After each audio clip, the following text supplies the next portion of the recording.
Oremos. Senhor nosso Deus e nosso Pai, como é bom estar aqui na tua casa, Senhor. Sentir a tua presença através do louvor, das orações, da adoração que nós elevamos a ti. Como é bom sentir a presença dos irmãos, a comunhão. Como é bom estar na tua casa. Que possamos sentir também no nosso lar essa mesma atmosfera, Senhor. Porque é onde o Senhor está presente, a alegria, a felicidade e a paz.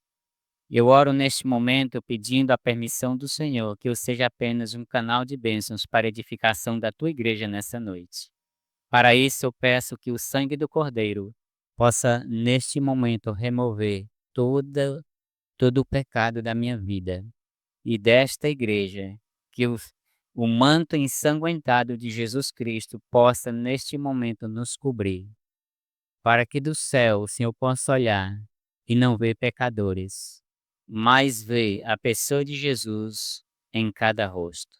É o que eu oro em nome de Jesus. Amém. Né?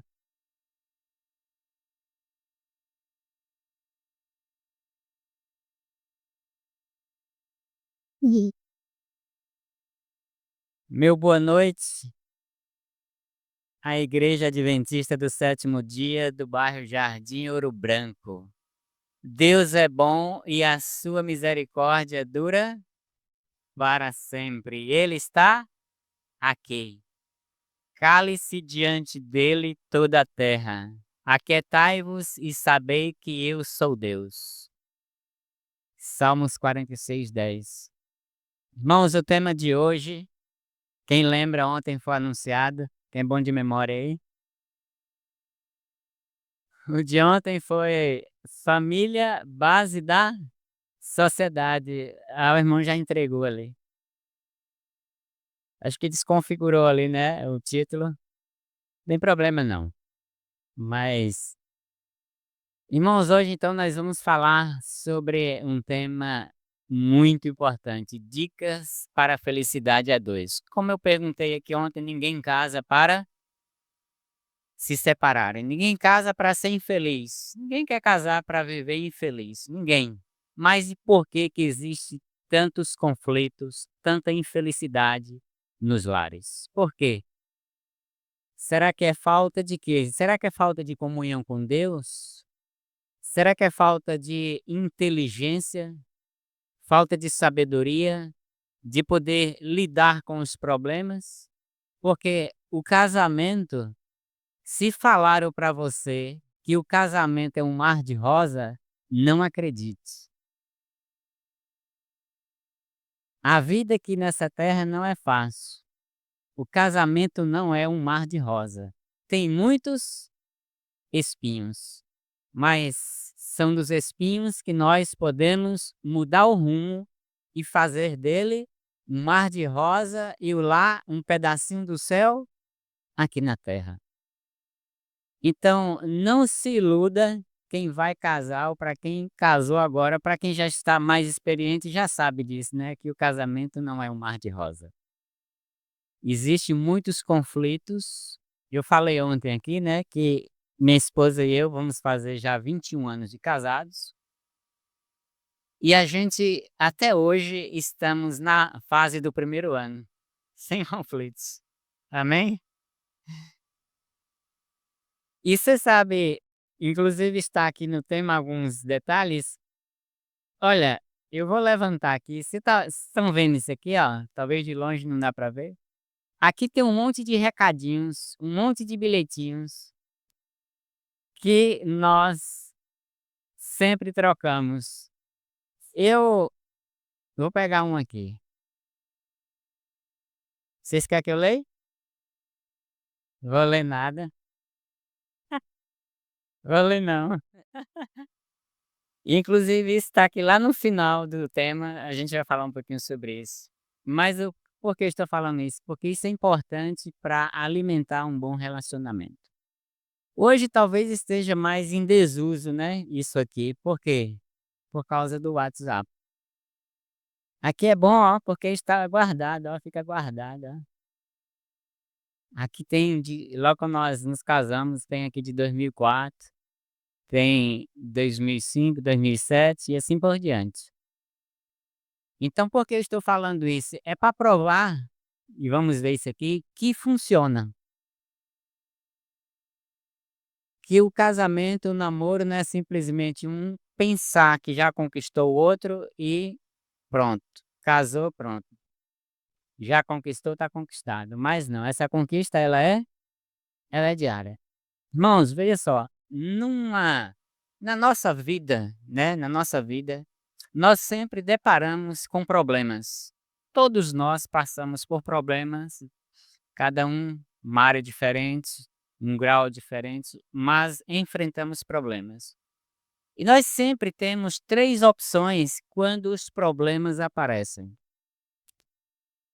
Nós temos a opção de recuar, a opção de criar um atalho, um jeitinho brasileiro, um caminho mais curto para chegar a um destino, a resolver um problema, ou nós temos a opção de encarar o problema. Por exemplo, a morte é a única que só tem uma opção, é encarar, não tem outra saída. Mas há problemas, há conflitos que nós temos algumas opções da qual eu citei. Imagine ilustrando, por exemplo, que você vai caminhando e você chega a atravessar uma ponte de um rio. Você chega no meio do rio, você olha para o final da ponte e você vê um leão. Aí você dá vontade de recuar. Quando você olha para trás, tem uma onça. Agora tem o quê? Um atalho que é pular o rio. Só que o rio está cheio de crocodilo. E agora? Os problemas da vida apresentam 3 opções. E eu vou dizer para vocês que recuar não é uma boa saída. Hebreus capítulo 10, verso 38 diz assim: "O meu justo viverá pela fé. Porém, aquele que recuar, a alma do Senhor não tem prazer nele." Então recuar não é uma boa saída. Eu tenho a opção de encarar ou criar um atalho, que é pular o rio. Mas, quando olhamos para a história de Abraão, quando Deus prometeu a ele um filho e esse filho demorou muito para vir, ele criou um atalho.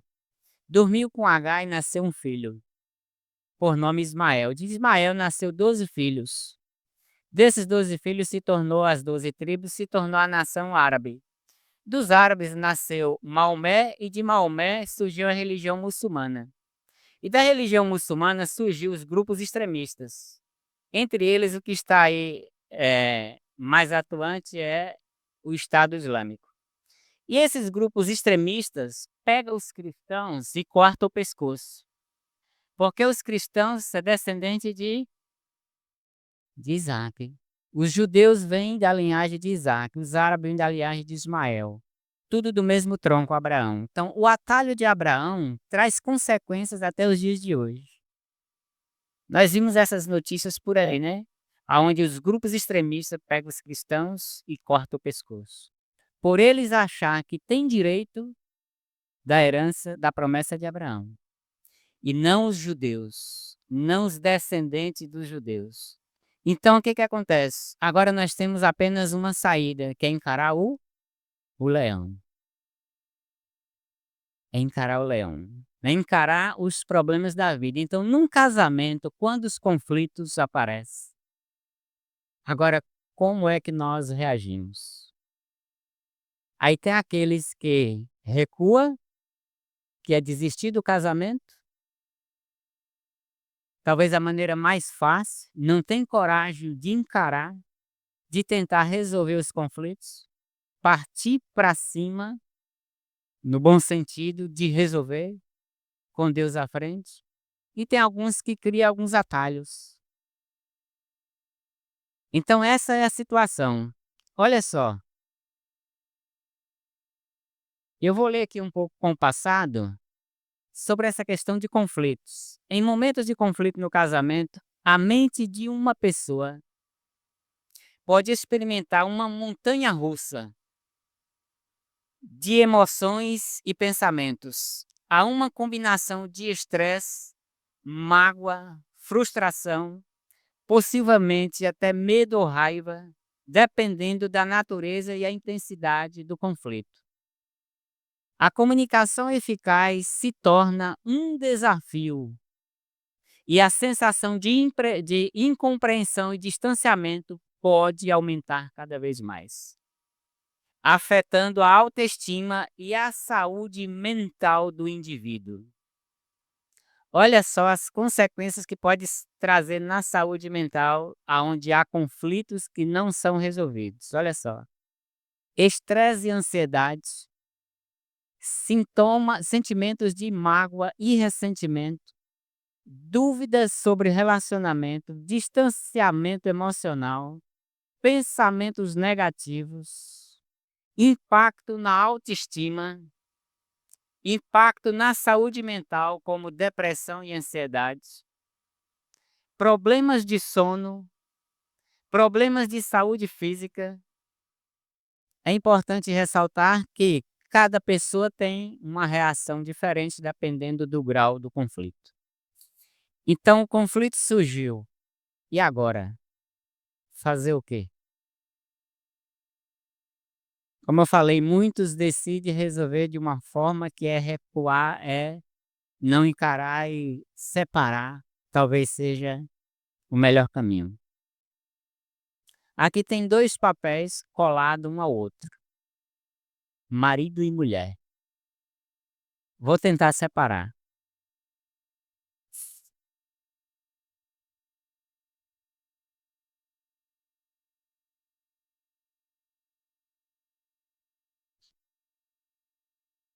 Pode até conseguir separar, mas ainda fica as marcas, ainda fica, porque quando a mulher volta para o no casamento, a mulher volta para a costela do homem, os 2 se tornam um. E nessa tentativa de separar, fica muitas marcas. Então, se há conflitos, o conselho é: não busque este caminho. Mas nós temos aqui, como o tema é dicas para a felicidade a dois, eu só falei aqui de uma situação adversa que pode ocorrer, temos aqui a solução. Esses versos que eu vou aqui apresentar, aqui eu vou fazer uma pergunta para as mulheres e também para os maridos. Para a mulher,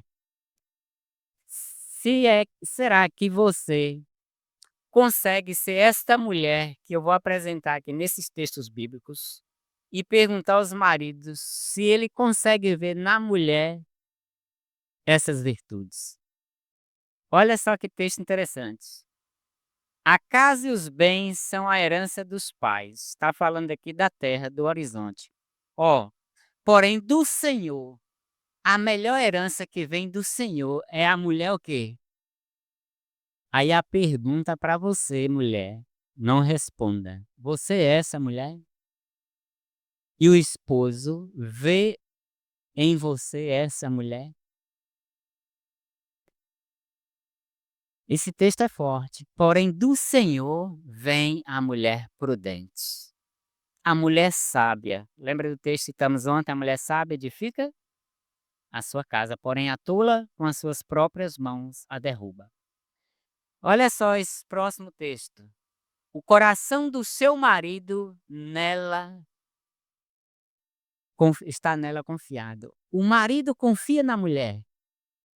O marido não se preocupa porque ele sabe quem é que está do lado dela. Ela lhe faz bem, não mal, todos os dias da sua vida. Olha só, abre a boca com quê? Com sabedoria.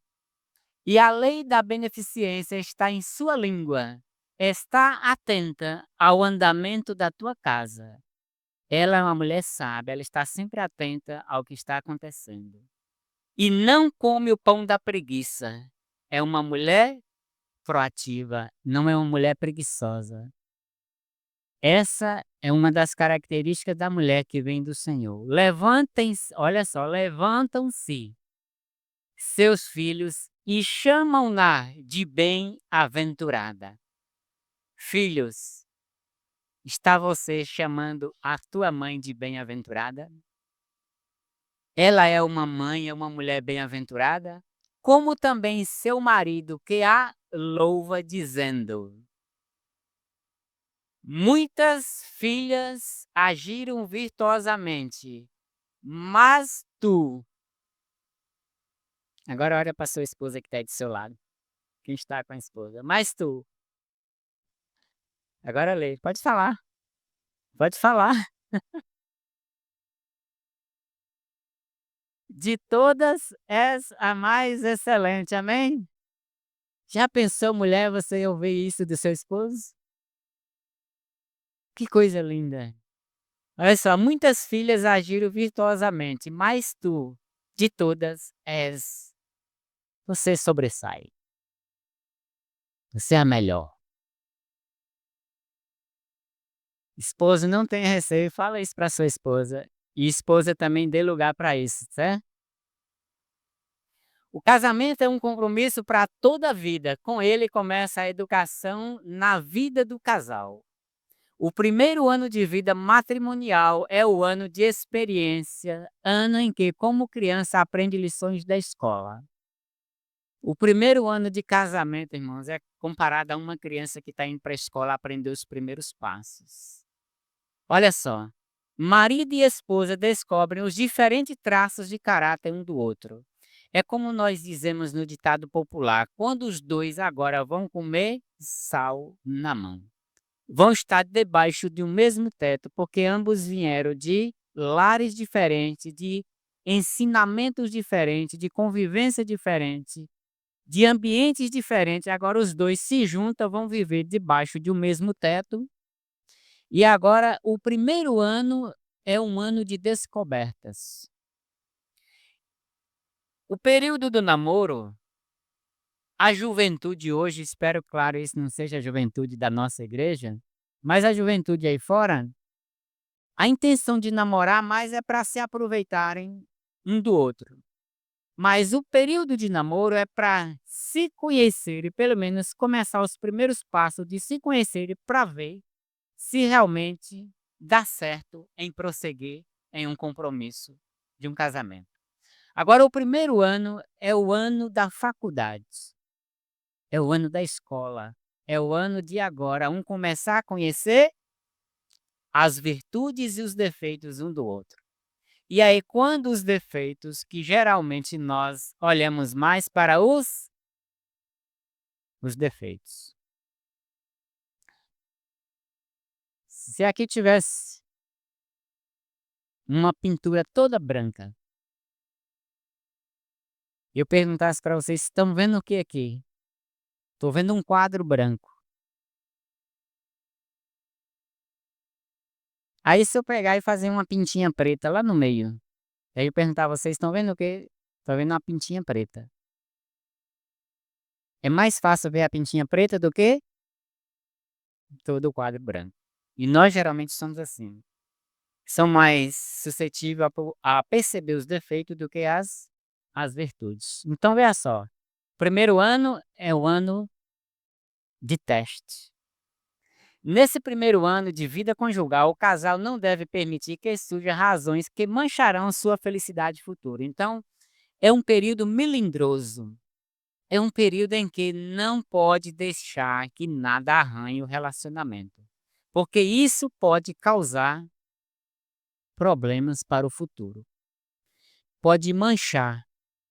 Então, agora já casou, não tem mais jeito. Agora é descobrir os defeitos e tentar agora o quê? Nós vamos ver no decorrer aí do tema, certo? Em sua vida matrimonial, suas afeições devem ser dedicadas à felicidade de ambos. Cada um deve promover a felicidade do outro, mas ao mesmo tempo em que devem se unir em um só ser, nenhum dos dois deverá perder sua individualidade. Apesar dos dois se tornar um só ser, mas cada um tem a sua individualidade. Eu vou criar uma situação aqui e eu quero que vocês me ajudem a resolver. Vou citar aqui o casal irmão Carlos e irmão Elza. Irmão Carlos trabalha a semana toda, viaja e tal, na luta para ganhar o pão do dia a dia. Aí chega no final de semana, num domingo, ele quer bater uma bolinha. Mas ele não joga mais não, que eu sei que ele já aposentou. Mas ele quer bater a bolinha dele, como acontece muito em alguns casais aí, certo? Só que a irmã Elza também trabalhou a semana toda, deu duro. E chega então no domingo, tá lá a casa, tá lá a pia cheia de pratos para lavar. Está o banheiro por lavar, a casa por limpar. Está tudo que não pôde fazer no sábado, não pôde fazer na semana, ficou para fazer no domingo. Mas ele, sentindo o direito dele, quer ir bater o babinha com os amigos. Mas ela, sentindo o direito dela também, precisa da ajuda dele. E agora, eu vou perguntar a vocês, como resolver esse problema? Ele no direito dele e ela no direito dela. Ajuda aí, vamos lá.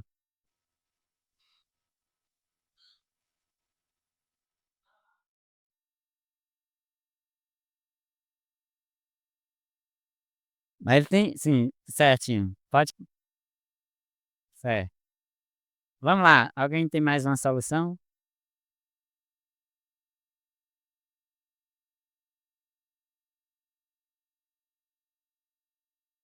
Então, veja só, eh, para ele lavar a roupa, ele vai ter que acordar bem cedo, né, senão já então essa seria a solução, como a irmã e ela falou. Se, por exemplo, chega sábado à noite, tá lá a pia cheia de prato, não, mas aí o cara disse: "Não, eu vou deitar no sofá aqui, vou ficar acessando meu celular, vou ficar aqui combinando já o baba da manhã, e amanhã eu vou". Aí ele fez o quê? Ele empurrou um problema para frente, que ele poderia ter resolvido naquela noite, que era lavar os pratos, por exemplo, pelo menos lavar os pratos, né, já ajudaria, né, irmã. Então, assim, eu citei aqui uma situação, irmãos, que é talvez uma coisinha boba, mas que isso pode começar a criar um conflito. Porque cada um vai sentir no seu direito, porque o esposo deve ajudar a esposa, porque a mentalidade de homem hoje não é mais como antigamente, porque quando eu era rapazinho, ai de um dos nossos do meio falar que homem deveria lavar prato, deveria limpar a casa, deveria lavar o banheiro. Ah, misericórdia. Nas rodinhas que a gente estava, aí os casados, a esposa aparecia e os outros dizia: "Ia, vem a polícia". Então, assim, sempre as influências externas, a amizade, os comentários, vai fazendo o quê? Vai criando na nossa mentalidade uma ideia de que a casa é da mulher e ela é que tem que se virar, e o homem não. Mas isso não é o caso, com certeza, da nossa igreja, porque nós aprendemos diferente. Mas lá fora é assim que pensam. Então, o homem deve contribuir nas tarefas de casa. Lá em casa também eu faço isso, eu não gosto muito de lavar panela, mas prato, copos, banheiro, casa, isso eu estou sempre ajudando. Vocês devem se perguntar o que é certo, o que é errado, como eu poderei cumprir melhor a maneira e o propósito da vida. Então, quando surge o problema, aí deve fazer o quê? Gente, vamos ver aqui o que que está certo, o que que está errado, como é que eu posso melhorar o propósito da minha vida para você e você para mim, para o nosso casamento. Aí se chama inteligência emocional. A gente começa a perceber as dificuldades e começa a tentar o quê? Ó, podando, podando, para não deixar criar um problema futuro. Deus espera perfeito amor e harmonia entre os casais. Que os noivos se comprometam a amar um ao outro como ele ordenou que façam. A esposa deve respeitar e aceitar o marido e este deve amar sua esposa e tratá-la com carinho. Nós, seres humanos, geralmente, principalmente os homens, né? Os homens até na frente um pouquinho mais aí, vai falar sobre o egocentrismo. Nós, os homens principalmente, gosta de sempre sair por cima. Não gosta de se desafiar. Mas aí na frente a gente vai ver um pouquinho sobre isso aí. Olha só, em cima lá no subtítulo está Cultive a Felicidade. Quando o casal começa a enfrentar a vida com sua carga de preocupações e cuidados, desaparece o romance com o qual tantas vezes a imaginação reveste o casamento. Marido e esposa passam a conhecer melhor o caráter um do outro. Quando as aglomerações das atividades do corre-corre do dia a dia, quando começa a volumar, quando começa a aglomerar, quando começa a sufocar, e agora? Olha só, desaparece o romance com o qual tantas vezes a imaginação reveste o casamento. Aquilo que projetava lá, que imaginava como seria um casamento lindo, de repente agora começa a ser levado pelo vento. Marido e esposa passam a conhecer melhor o caráter um do outro. Por quê? Como é que nós somos? Como é que é revelado o nosso caráter na vida espiritual? Pesquise como é que foi a história da igreja desde os tempos da antiguidade. Quanto mais a igreja passava por dificuldade, ela era o quê? Burilada. Ela era moldada. Então, quando a gente está na boa, tudo está bem, mas quando as coisas começam a apertar, quando os problemas começam a aparecer, aí é onde vai revelar o caráter um do outro. Quando a doença começa a bater a porta, eu quero aqui falar, por exemplo, quem já é mais experiente numa vida a dois, já está mais experiente já sabe, mas os novatos, os que irão entrar. Tudo no início é bonito, tudo é romance. Só que, irmãos, veja só, o tempo vai passar. A idade vai chegando, as enfermidades vão aparecendo. As mulheres vão tendo problemas hormonais e começa a aparecer, né, não? Tantos problemas, né, de saúde, de autoestima. Às vezes ela chora por nada, mas é uma fase. E agora? O marido vai estar preparado para isso? Então, quem está começando está pensando que tudo vai ser como está agora. Mas aí é onde a experiência da vida vai te ensinando, vai burilando.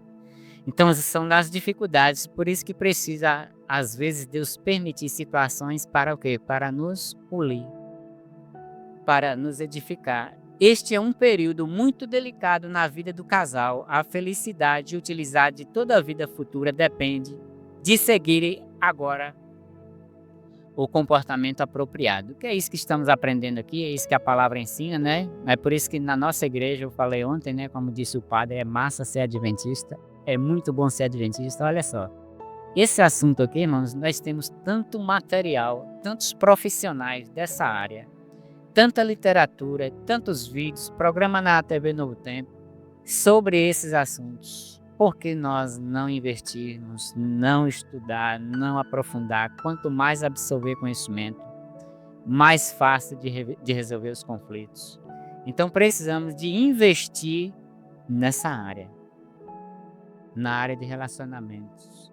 Muitas vezes um descobre no outro fraquezas e defeitos não imaginados, mas os corações que o amor uniu descobrirão também virtudes até então desconhecidas. Procure descobrir as qualidades e não os defeitos. Olhe mais para as virtudes, não muito para os defeitos. Faça de Cristo em tudo o primeiro, o último e o melhor. Contemple-o constantemente e, na medida que for enfrentando a prova, seu amor por ele se tornará dia a dia mais profundo e mais forte. E ao crescer seu amor por ele, o amor de um pelo outro também crescerá e se aprofundará. Aqui está um bom conselho. Aumente o seu amor por Cristo. Faça dele o primeiro e o último e o melhor. Lembra do cordão de 3 dobras? Foi falado ontem. Embora possam surgir dificuldades, preocupações e desânimo, nem o marido nem a esposa devem pensar que sua união é um erro ou um fracasso. É o que eu falei aqui, né? Os pequenos conflitos vão surgindo e daqui a pouco não resolvem, aí chuta o balde. Então veja só, decida cada um ser para o outro tudo o que é possível, dando a mesma atenção no tempo do namoro. Tempo de namoro é uma coisa, né? Olha, meu amor, como a lua está linda. Até hoje eu faço isso com Noélia. Até hoje. Então, aquilo que alimentou lá no tempo do namoro, por que quando o tempo passa vai se esfriando, vai deixando para lá e vai. E aí, meu amigo? Ambos devem promover a felicidade um do outro com amor e paciência. Paciência. Já vi alguém dizer assim: haja paciência. Paciência é a chave, né? Então, o casamento, em vez de ser o fim do amor, será como que seu início. O calor da verdadeira amizade, o amor que liga coração a coração, será um prazer antecipado do céu. Aquilo que nós falamos ontem, a nossa casa, o nosso lar pode ser um pedacinho do céu aqui na terra. Podemos antecipar essa felicidade aqui, já experimentar aqui, né? Nem o marido, nem a esposa deve tentar dominar o outro. Marido, esposa, não tente dominar sua esposa. Esposa, não tente dominar sua esposa. Não adianta. Principalmente o homem. O homem é mais egoísta, o homem quer ser mais o machão. Tem uma historinha que contam por aí, que o cara tava contando assim. Lá em casa, quem manda na casa é a mulher. E a mulher ficou toda. Aí começou a falar que ela manda nisso, manda naquilo, manda nisso, manda naquilo. Ela ficou toda cheia. Lá em casa, quem manda na casa é a mulher. Aí depois ele fala assim, mas quem manda na casa sou eu. Ela manda na casa, mas ela manda na casa é a mulher, perdão. Mas ele disse assim, mas quem dá eu inverti. Quem manda na mulher sou eu. Então ela manda na casa e ele manda na mulher. Então acabou sendo mandada. Mas isso não pode acontecer. Não tente mandar um no outro, porque não dá certo.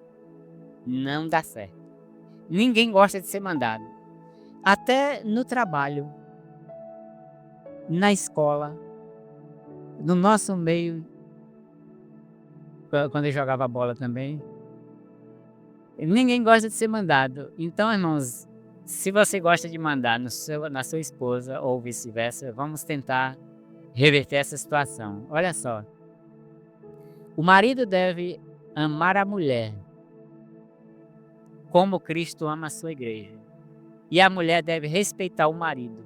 Os dois devem cultivar o espírito de bondade, decididos a nunca ofender ou prejudicar o outro. Não procure obrigar o outro a agir como você deseja. Você tem que agir de acordo com o que eu desejo. Não dá certo. Você não pode fazer isso e ao mesmo tempo conservar o amor mútuo. Não funciona. Manifestações de vontade própria destrói a paz e a felicidade do lar. Não permita que a sua vida conjugal seja de conflitos e contendas. Se permitirem, ambos serão infelizes. Então uma coisa é mandar, outra coisa é você orientar, tentar ajudar. Se alguém está agindo de forma não conveniente, aí o que acontece? Aí pode um tentar ajudar, orientando, mostrando aonde precisa ser melhorado, certo? Devemos evitar esse erro. O amor não pode existir por muito tempo sem se revelar e exprimir. Então você precisa expressar, você precisa se revelar o amor. É na pergunta que foi feita aqui ontem, né? Primeira pergunta. As pessoas sabem que você ama sua esposa? Não permita que o coração de quem está ligado com você morra de fome, de bondade e de simpatia. Então alimente-o com bondade, com amor, com simpatia. Dê amor em vez de exigi-lo. Mantenha e cultive. A pergunta que eu fiz ontem, né? Eu não fiz aqui não, fiz lá no Vereda das Lajes. Acho que eu não fiz aqui não. Você casa para ser feliz? Não, você não casa para ser feliz. Se casa para fazer o seu cônjuge feliz. Então dê amor em vez de exigir. Então você faça seu cônjuge feliz e aí há reciprocidade, né? Mantenha e cultive aquilo de mais nobre que você tem e esteja pronto a reconhecer as boas qualidades do outro. Então elogie, né? Expresse, exprima. É um admirável estímulo alguém saber que é estimado e amado. A sua esposa precisa saber que você a ama e também o contrário. Então, isso faz o quê? Estimula a pessoa. Você saber que você é amada, que você é amado, isso dá um estímulo, sim ou não? A simpatia e o respeito dão ânimo na luta em busca da perfeição, e o próprio amor cresce enquanto impele para os alvos e objetivos mais nobres. O impulsiona para cima. Então, ao invés de você falar mal, ao invés de você criticar, ao invés de você apontar erros, tenta impulsionar para cima, tenta ajudar a melhorar esse comportamento, certo? Dá um toquezinho aí, pronto. Em vez de se entregar a uma verdadeira guerra de trabalho, a esposa e mãe devem procurar tempo para ler, para se manter bem informada, para ser companheira de seu marido e estar em contato com a mente e desenvolvimento dos filhos. Aquilo que eu falei, ó, invista, esposa, aqui está o papel da mãe, ó. Em vez de entregar uma verdadeira guerra de trabalho, hoje no mundo que estamos vivendo, né, onde a mulher tem que sair para o trabalho para poder suprir as necessidades. Hoje muitas mães, né, solteiras, e aí cria uma guerra de trabalho. Olha só, a esposa e mãe devem procurar tempo para ler, para se manter bem informada, para ser companheira de seu marido. Dá um toquinho em sonoplasta, por favor. Isso. Além disso, ela deve aproveitar com sabedoria as oportunidades que tem de influenciar os seus queridos para uma vida mais elevada.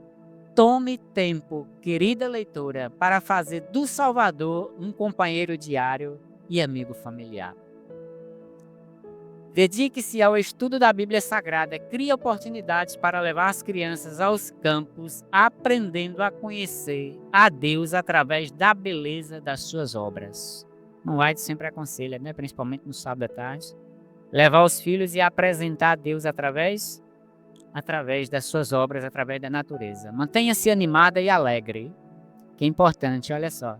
Imagina a esposa está trabalhando, chega em casa, a mulher está de cara amarrada. Mantenha-se animada e alegre, em vez de passar todos os momentos trabalhando sem parar. Faça das horas finais do dia, após o jantar, um agradável período social, uma reunião de família. Olha que coisa legal. Você pai, você mãe, pegar os filhos no final da noite ali, depois do jantar, criar um ambiente agradável, um ambiente social. Isso é importante, né? Para a união da família, certo? Está lá as características de uma esposa sociável. Pode dar um toque aí, por favor. Muitos homens seriam assim levados a preferir o convívio do lar ao invés de escolher o ambiente dos clubes e bares, se aquele ambiente lá em cima for criado. Muitos meninos, meninas guardados contra a rua seriam guardados contra a rua e o bar da esquina. Muitas meninas seriam salvas de amizades e envolvimentos inúteis e sem valor que não levam a um bom caminho. Volto a dizer, se aquilo ali em cima, ó, for criado no lar, certo? A influência do lar seria aquilo que era o plano de Deus, tanto para os pais quanto para os filhos, uma fonte de felicidade que se estendesse por toda a vida. A influência do lar. Sem tolerância. Sem tolerância. Será que tem alguém aqui que já não tolera mais? Será que a paciência já está aqui? Precisa haver tolerância, precisa haver renúncia, irmãos. Sem tolerância e amor mútuos, amor entre ambos, nenhum poder da terra irá manter o casal unido. Então aqui é uma palavra-chave isso aqui, ó. Tolerância e amor mútuos. O companheirismo na relação matrimonial deve ser íntimo, carinhoso, sagrado e elevado, aumentando o poder espiritual do casal quando alcançarem a condição que o Criador deseja. Vocês encontrarão o céu aqui na terra e Deus em sua vida. Mas para isso precisa ser tolerante, precisa ter amor mútuo, companheirismo. Nós podemos atingir o ideal divino a nosso respeito se tornarmos Cristo como nosso ajudador. O que a sabedoria humana não pode fazer, sua graça realizará pelos que se entregarem a Ele em amorosa confiança. Então nós não podemos alcançar o ideal divino se nós não chamar Cristo para ser o nosso ajudador. É o cordão de 3 dobras que foi falado aqui ontem. A providência divina pode unir corações com laços de origem celestial. O amor não será uma simples troca de palavras suaves e elogios. Olha só, achei interessante isso aqui, ó.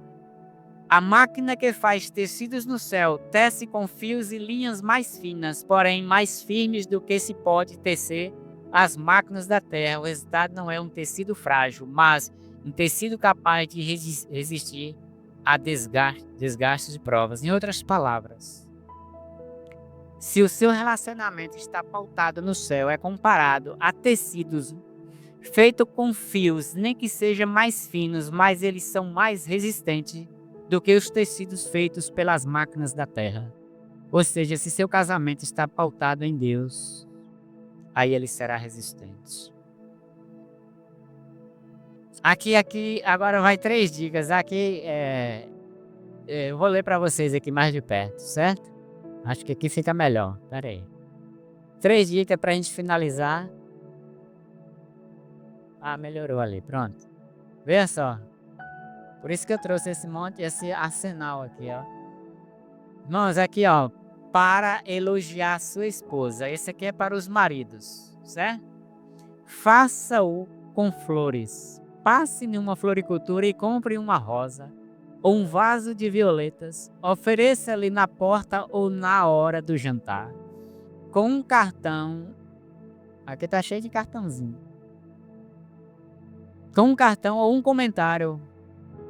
Aqui está, por exemplo, uma ideia, né? Pensei em você e só queria dizer-lhe que a amo. Outra dica. Telefone para ela 3 vezes na semana. Não são aqueles telefonemas necessários. Esse é espontâneo. Faça-o sem nenhum outro motivo, a não ser para dizer-lhe: amo você e sou um homem feliz por estar ao seu lado. Terceira dica, confeccione você mesmo os cartões de aniversário e de aniversário de casamento. Não precisa ser uma obra de arte, mas creia, terá um lugar especial nas recordações da sua esposa. São 3 dicas para o esposo. Agora para a esposa. Veja só. Para demonstrar carinho ao seu marido, promova uma eleição. Aqui está uma dica, olha só. Diga a seu marido que você e seus filhos o elegeram o marido e pai do ano. Crie uma condecoração especial para ser fixada em algum lugar de destaque em sua casa. Segunda dica, compre ou confeccione um cartão. Expresse seus sentimentos em relação a ele.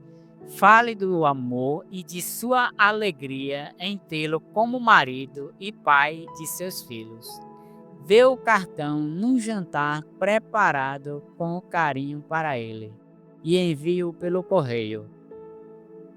Tá aqui a dica, as 3 dicas para a esposa e para a esposa. Tem uma última aqui, né? Elogio, ó. Ressalte as qualidades de seu marido, que seu marido possui, com honestidade, paciência, habilidade de cuidar dos filhos, inteligência, dedicação ao trabalho ou à igreja, traços físicos, etc. Aí são algumas dicas. Vê só, eu vou ler aqui eu vou dar uma chancezinha para vocês aqui. Eu vou ler um cartãozinho que Nólia escreveu para mim. Interessante que quando eu li, eu peguei isso aqui hoje para ler. O que ela diz aqui está. Bom, bota no início lá, porque o que ela disse aqui, quando eu fui ver esses textos que eu tinha usado aqui, ó.